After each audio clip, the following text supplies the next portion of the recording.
사랑의 하나님 아버지 감사합니다.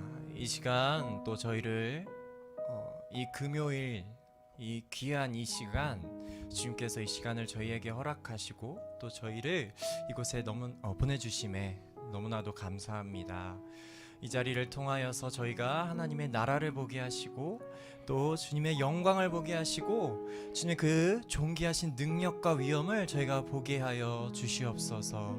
오늘의 말씀을 통하여 또 주님의 뜻을 알기를 원합니다. 또 힘껏 또 주님 앞에 부르짖으며 기도하며 나아가기를 소망합니다.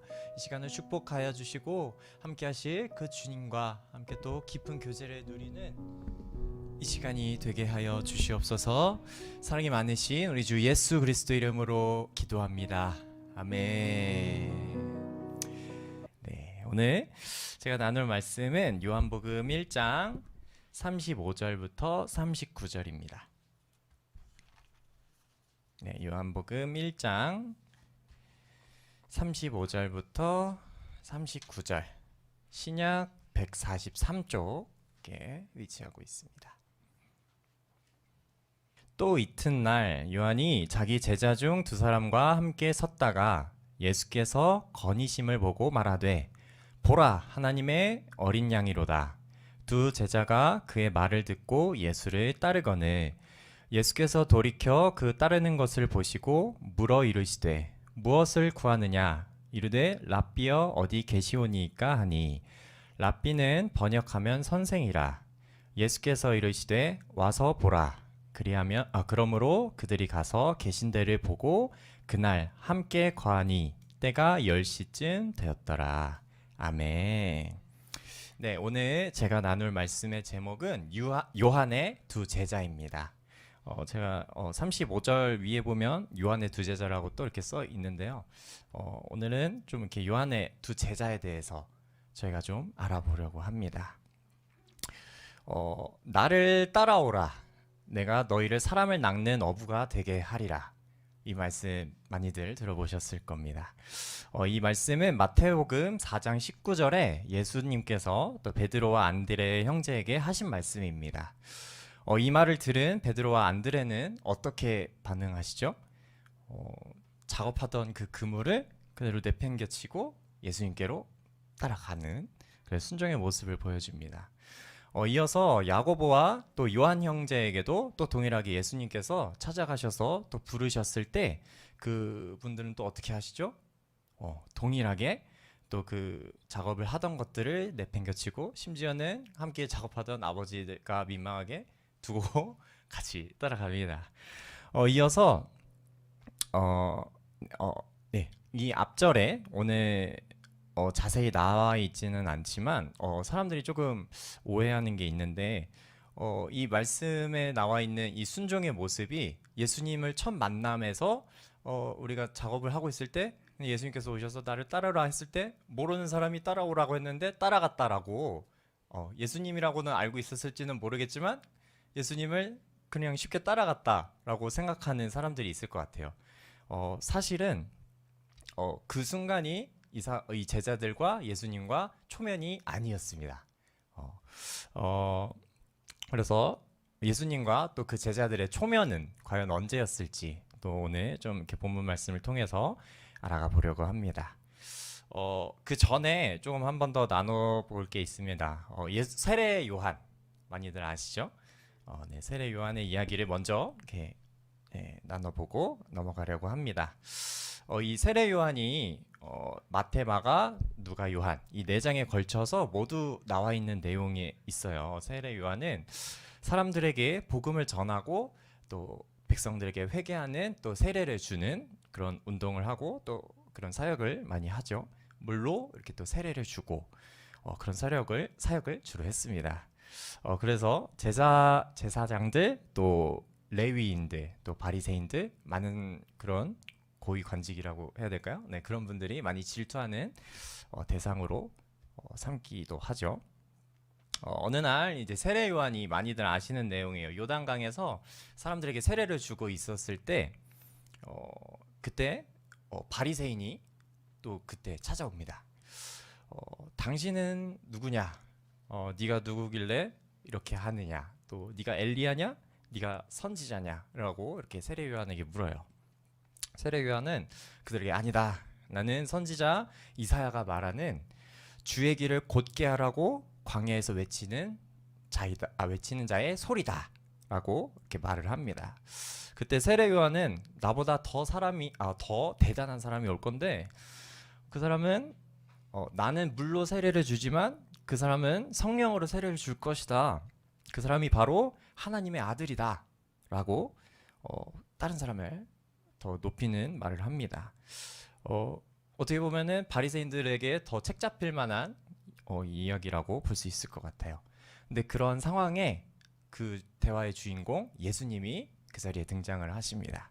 등장을 하셔서 예수님이 세례 요한에게 하시는 말씀이 나에게도 세례를 달라라고 말씀하시죠. 그래서 세례 요한은 아니 제가 어떻게 예수님께 세례를 줄 수 있는 사람입니까? 저는 그런 자격이 되지 못한 사람입니다.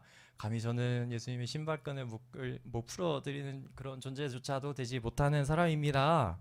제가 어떻게 세례를 드립니까? 라고 하지만 예수님은 그렇게 또 하지만 모든 의를 이루기 위해서 세례 요한 당신은 나에게 세례를 주어야 한다라고 이야기를 하죠. 그래서 세례 요한은 또 설득이 되어서 이렇게 예수님께 세례를 주기도 합니다.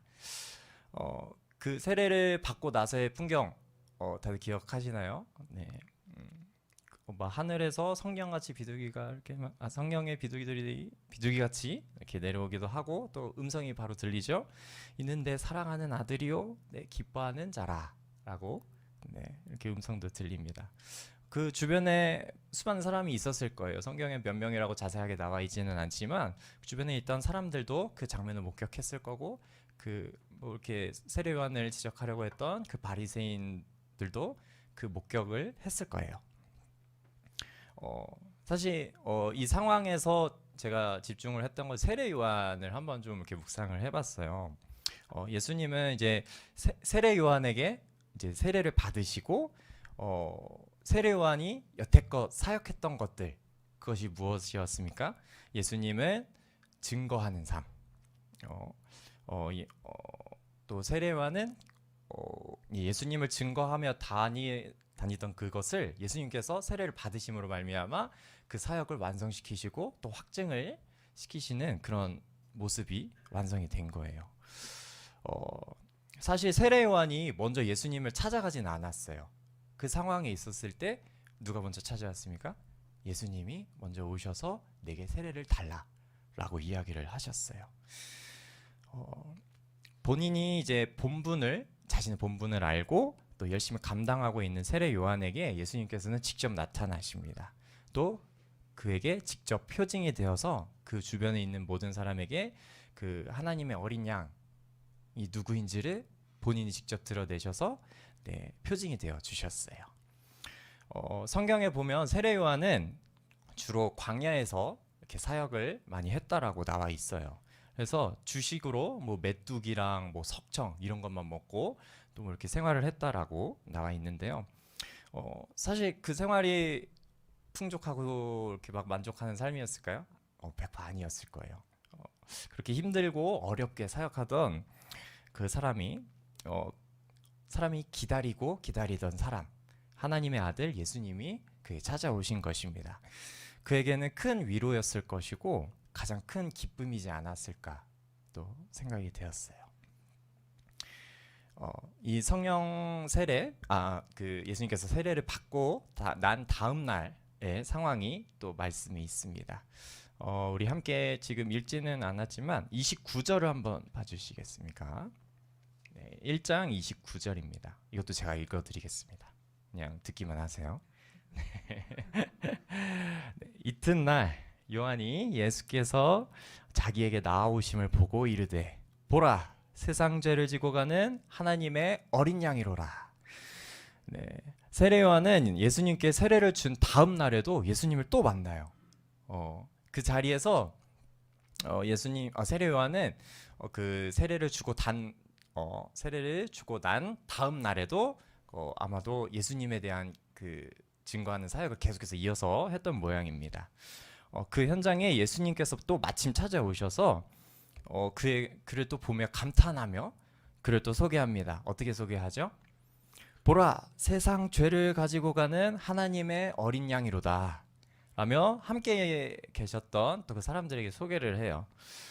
이건 잠깐 사담이긴 한데 제가 예수님은 그러시지 않으셨을 것 같긴 한데 그렇게 좀 소개받았으면 기분이 나빴을 것 같다라는 생각이 좀 들었어요. 왜냐면 이 사람은 우리 죄 대신 죄 때문에 대신 죽어줄 사람입니다라고 예수님을 이렇게 소개하는 상황인 거예요. 우리 대신 죽을 사람이에요. 이렇게 소개를 하는데 예수님은 다른 사람들한테 좀 이렇게 좀 그렇지 않았을까? 네, 난감하지 않았을까? 라는 그냥 사담입니다. 그냥 웃고 넘기세요. 네, 안 웃으셔서 좀 난감했는데 네, 네. 네, 아무튼 넘어가서 세례 요한은 예수님께 세례를 주기 이전부터 예수님이 하나님의 아들이라고 계속해서 사역을 했었죠. 이 땅에 왜 오셨는지 또 자신보다 더 대단한 사람이다 라는 것을 또 알리는 사역을 했습니다. 그런데 본인이 알리던 사람이 바로 앞에 있었고 또 그 사람을 소개하기에 더 좋은 효과를 낼 수 있는 전도의 사역이 되었어요. 바로 예수님이 그 앞에 나타나셔서 또 직접 표적이 되시고 또 표징이 되셨기 때문이죠. 세례 요한과 함께 있었던 자들에게는 또 믿음과 확신이 되어 주셨을 것이고 세례 요한이 또 세례를 주며 일어났던 그 현장에는 또 회개 열풍이 일어났어요. 또 세례를 주는 자들은 자신의 죄를 또 고백하고 또 하나님께 또 나아가는 그런 현장이 계속해서 일어났었습니다. 근데 그렇게 세례를 주고 했던 세례 요한보다 더 대단한 그런 사람이 나타났다. 진정한 구세주다 라고 하였을 때 그 상황은 얼마나 또 굉장히 영광이 넘치는 그런 상황이었을지는 감히 상상할 수 없습니다. 사실 저희도 이렇게 전도할 때 예수님은 사실 저희도 누군지 알고는 있지만 누군지 모르잖아요. 그래서 사실 예수님께서 먼저 이렇게 형상이 되어 주셔서 이렇게 딱 이 사람입니다 얼굴 딱 이렇게 포스터 마냥 이렇게라도 있었으면 좀 전도하기 좋지 않았을까라는 생각들 많이 할 때가 있죠. 네, 이렇게 또 예수님을 소개하는 사역을 또 이 상황이 지나고 나서 29절부터 이 34절의 말씀이 제가 요약해드린 내용이에요. 이 날이 또 지나고 난 다음 날입니다. 세례를 받고 다음 날이 또 이렇게 예수님 나타나셨고 그 다음 날에 또 예수님이 세례 요한을 또 만나러 오셔요. 37절 제가 읽어드리겠습니다. 두 제자가 그의 말을 듣고 예수를 따르거늘. 죄송합니다. 36절을 보겠습니다. 35절과 36절 그냥 같이 보겠습니다. 또 이튿날 요한이 자기 제자 중 두 사람과 함께 섰다가 예수께서 건의심을 보고 말하되 보라 하나님의 어린 양이로다. 어제와 동일하게 소개를 합니다. 근데 그날은 누구랑 있었죠? 요한의 두 제자, 제자와 함께 있었습니다. 예수님께서는 3일 연속 세례 요한의 앞을 지나가요. 그리고 세례 요한은 또 기뻐하면서 동일하게 또 제자들에게 소개를 하십니다. 보라 하나님의 어린 양이로다. 요한의 이 두 제자들도 계속 요한이 하는 말들을 계속 들어왔어요. 왜냐? 요한의 제자였기 때문이죠. 그래서 계속 따라다니면서 그 사역을 함께 보시고 또 예수님이 누구인지 이미 귀로는 듣고 마음으로는 알고 있었을 거예요. 근데 그 사람이 본인의 앞을 지나가고 또 그 세례 요한, 자신들이 믿고 따르던 종교적 스승인 세례 요한이 소개하고 또 그 사람을 굉장히 높은 사람이다라고 소개를 해주는 이 상황에서 그 사람들은 또 어떻게 행동을 하느냐. 37절입니다. 두 제자가 그의 말을 듣고 예수를 따르거늘. 바로 예수님을 따라갑니다. 말로만 듣던 사람 곧 바라고 또 기대하며 기다리던 사람을 바로 눈으로 직관했기 때문에 바로 직관적으로 또 행동을 할 수밖에 없었어요. 38절도 한번 바로 이어서 보겠습니다. 예수께서 돌이켜 그 따르는 것을 보시고 물어 이르시되 무엇을 구하느냐. 예수님은 세례 요한의 그 두 제자에게 에게 무엇이 필요하냐라고 묻습니다. 혹시 여러분들은 예수님께서 뭐가 필요하냐라고 물으신다면 뭐라고 대답을 하시나요? 하실 것 같아요? 뭐 각자도 필요한 것들이 있으시겠죠. 뭐 돈이라든지 예, 맛있는 거라든지 뭐 이것저것 있으실 거예요. 근데 네. 어, 이때 뭐 이제 건강 문제라든지 계속해서 말할 수 있는 상황이었음에도 불구하고 삶의 문제, 사실 저희도 이렇게 기도하며 나아갈 때 삶의 문제들을 많이 갖고 나아가요. 근데 내가 해결할 수 없는 그런 문제들, 이 상황에 대해서 말했다면 예수님께서는 듣고 그냥 그 정도야 뭐 이렇게 of course 할 수 있죠. 네. 그런 예수님 능력 있으시죠? 네. 그런데 다시 한번 이제 38절 하반절까지 다시 한번 읽어 드릴게요. 예수께서 돌이켜 그 따르는 것을 보시고 물어 이르시되 무엇을 구하느냐 이르되 랍비여 어디 계시오니까 하되 하니 그런데 이 세례 요한의 두 제자들은 뭐라고 말하죠? 어디 계시오니까 라고 말합니다. 사실 굉장히 뜬금맞죠? 생뚱맞죠? 네, 근데 예를 들어서 저희 루프탑 카페에도 이제 아름다우신 점원들이 계세요. 네. 근데 어느 손님이 와가지고 그 점원에게 전화번호를 물어봅니다. 어, 용건이 뭐예요? 분명히 점원하고 손님하고의 관계에 있어서 주고받아야 될 정보는 뭡니까? 뭐 드시겠어요? 네, 뭐 어떤 거 드시겠어요? 하고서 뭐 얼마입니까? 뭐 이런 정도. 네, 일 텐데 오자마자 뭐가 필요하신가요, 손님? 했더니 당신 전화번호요. 라고 물어봐요. 그래서 이 의도는 뭐예요? 당신에 대해서 더 알아가고 싶습니다. 라는 뜻이에요. 네, 이때 이 세례 요한의 두 제자들에게도 좀 그것이 궁금하지 않았을까 생각이 됐습니다. 여기 어디 계시오니까 이 말이 조금 딱딱하지만 이게 무슨 뜻입니까? 당신의 집 주소는 무엇입니까? 라고 물어보시는 거예요. 당신이 어디에 사시는지 알고 당신과 함께하고 싶습니다. 라는 뜻이에요. 이 두 제자는 예수님의 능력이나 그 어떠함이 궁금했던 것이 아니라 그를 따라가고 그 자체를 알고 싶으셨던 거예요. 네. 예수님과의 교제 그리고 친교 그와의 동행을 더욱더 바랬던 겁니다. 네, 이제 또 예수님의 답변이 좀 궁금해지죠. 39절 보겠습니다. 제가 읽어드리겠습니다. 예수께서 이르시되 와서 보라.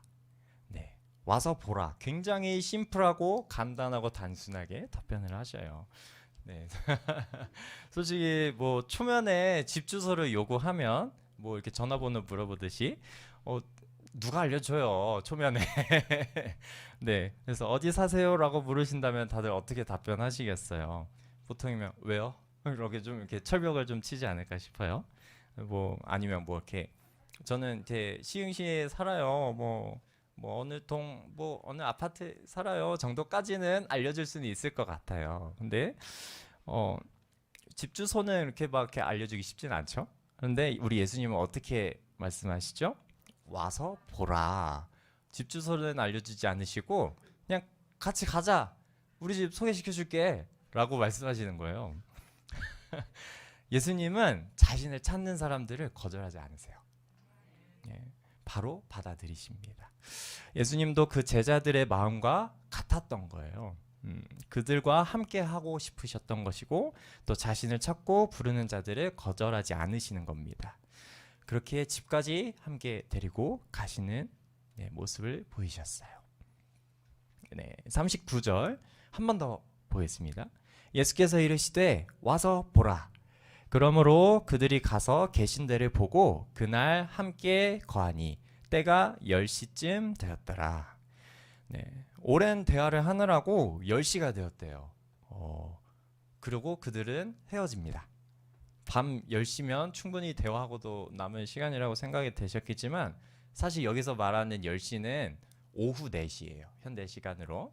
네, 저희가 그냥 10시라고 보시고 와 굉장히 많은 대화를 떠셨겠구나 막 이렇게 생각하시지 마시고 오후 4시를 말합니다.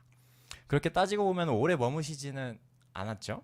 네, 그들이 만난 시간이 언제부터 이렇게 뭐 만났을지는 알지는 못하지만 생각보다 예수님하고 대화할 거리가 없었을 거라고 또 오해할 수도 있을 것 같아요. 일단 여기서 이제 세례 요한의 두 제자의 정체가 밝혀집니다. 40절 한번 이어서 보겠습니다. 요한의 말을 듣고 예수를 따르는 두 사람 중에 하나는 시몬 베드로의 형제 안드레라. 네, 우리 아까 제가 맨 처음에 말씀드렸던 그 사람을 낚는 어부로 채택하셨던 그 사람이 바로 안드레였죠. 네.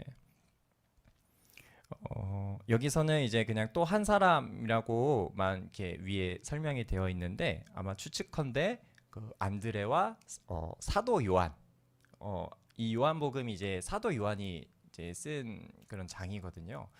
그러다 보니까 사도 요한이 자신의 뭐 이름을 쓰기가 좀 부끄러웠는지 뭐 알 수는 없지만 그래서 또 한 사람이라고 여기는 나와 있어요. 예수님께서 또 사람을 낚는 어부로 채택한 4명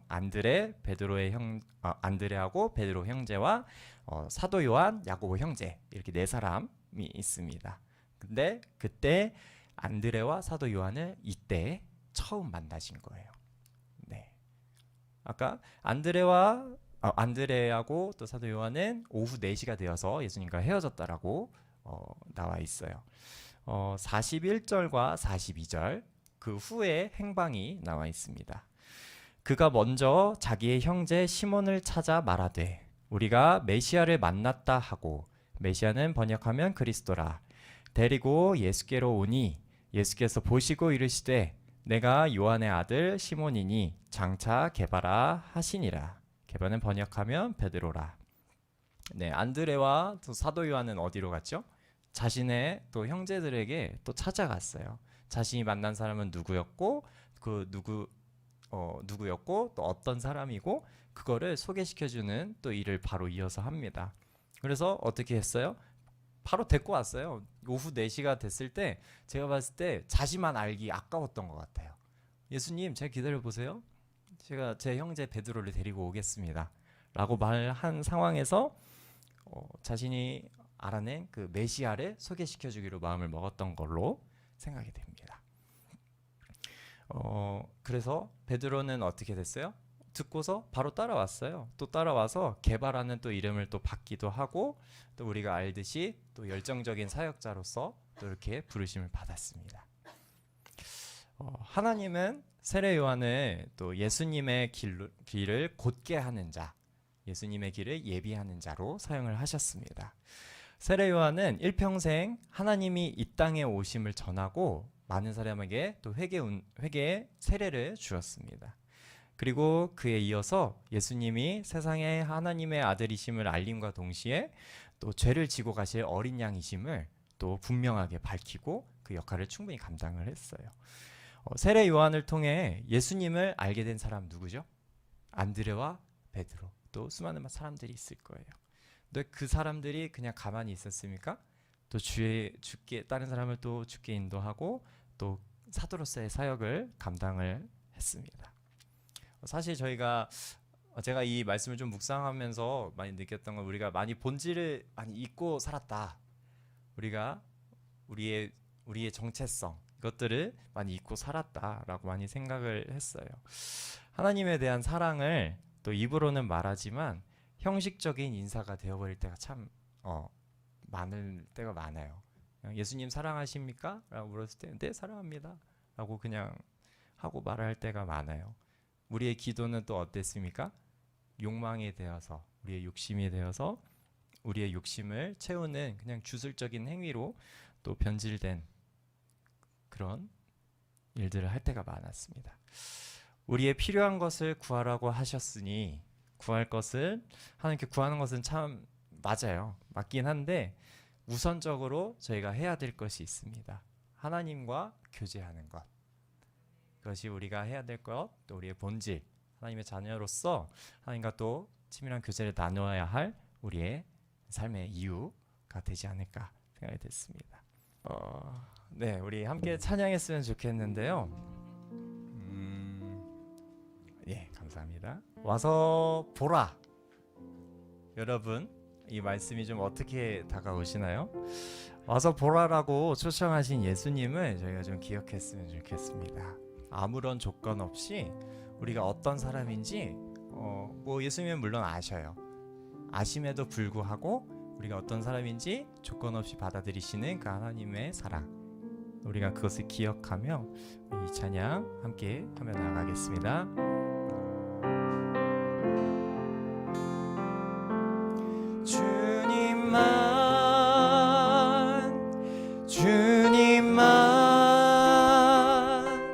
주님만 사랑하리.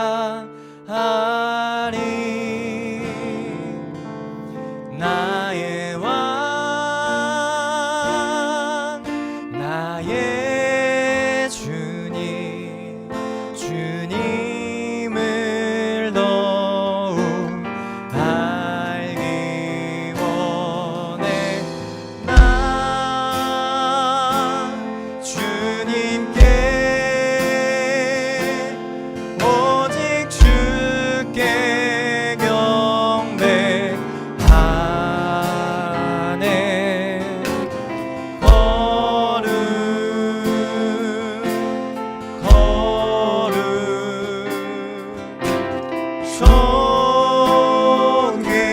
존귀하신 주 사랑합니다. 처음부터 고백합시다. 주님만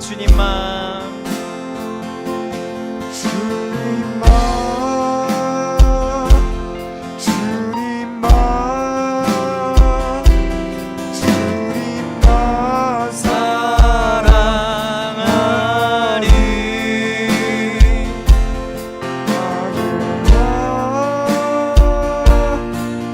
나의 주님, 주님을 더욱 알기 원해. 나 주님께 오직 주께 경배하네.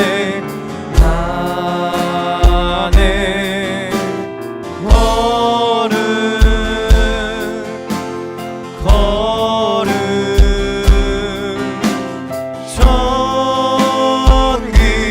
존귀하신 주 사랑합니다.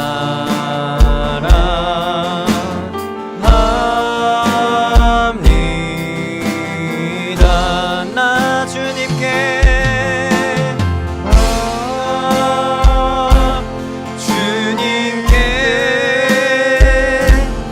오직 주께 경배하네.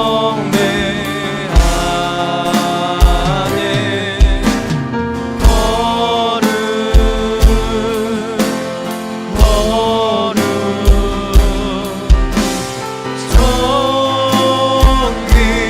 존귀하신 주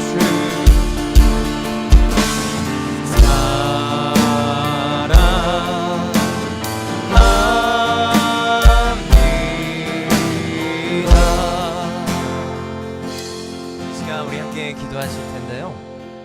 우리가 주님께 붙들림 받기를 위해 함께 기도합시다.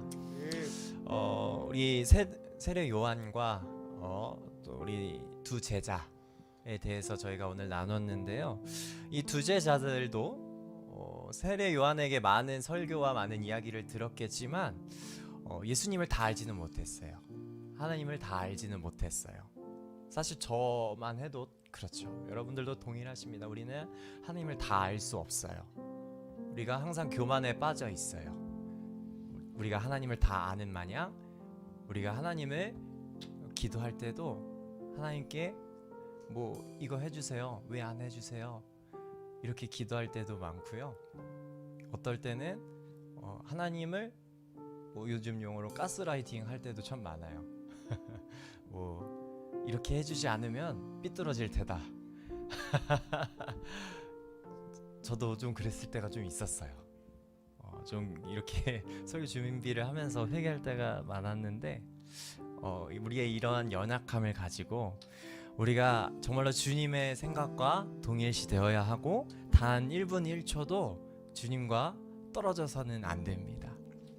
그렇게 우리는 죄를 짓기에 정말로 연약한 인간이라서 하나님과 떨어졌을 때 우리가 마음을 지키기 힘들어요. 우리가 하나님을 떠나지 않고 또 정결한 마음을 가지기 위해서 함께 싸우는 이 기도를 하기를 원합니다. 제 삶의 주인이 누구인지 다시 한번 확립하시고 또 주님, 제가 마음을 지키기 위해서는 주님의 힘이 필요합니다. 제가 주님께 완전히 접붙임 받게 하여 주시옵소서. 우리 이렇게 함께 고백하시고 함께 기도하며 나아가도록 하겠습니다. 주여